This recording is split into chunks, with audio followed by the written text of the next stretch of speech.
They say time slows down for no one, not even for love. And Emily, successful, sharp, always on the move, would soon learn this the hardest way possible. One chilly Sunday afternoon, her phone buzzed nonstop. Calls from home. Missed again. She silenced them with a sigh. "I'll talk to them later, I just can't right now." But later didn't wait, and what happened next would change her life forever. Stay with me because this is a story every grown daughter and every aging parent should hear. If you're someone who's been caught up in work, responsibilities, life, if you've ever told yourself, "I'll visit mom and dad next month," or "I'll call them tomorrow," then trust me, this story is exactly where you need to be.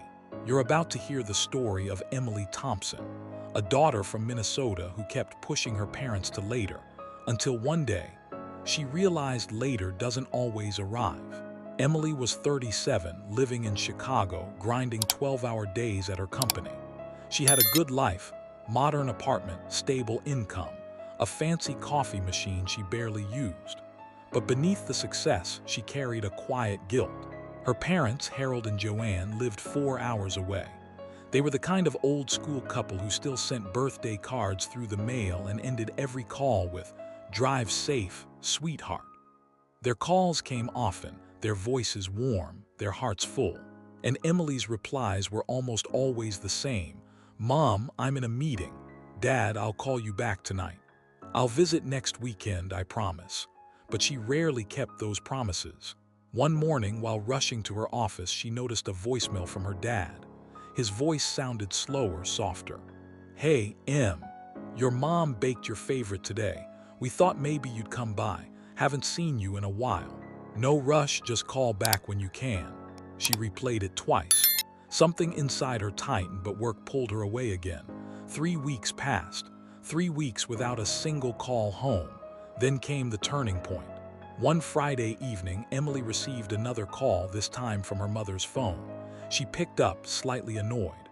"Mom, can this wait? But a stranger's voice cut in. "Ma'am, this is Officer Reynolds from Maplewood. Your father, he's been taken to the hospital." Everything inside her dropped. "What? Why? What happened?" The officer continued. "A neighbor found him collapsed on the porch. Looks like he'd been trying to check the mail." Emily's world blurred.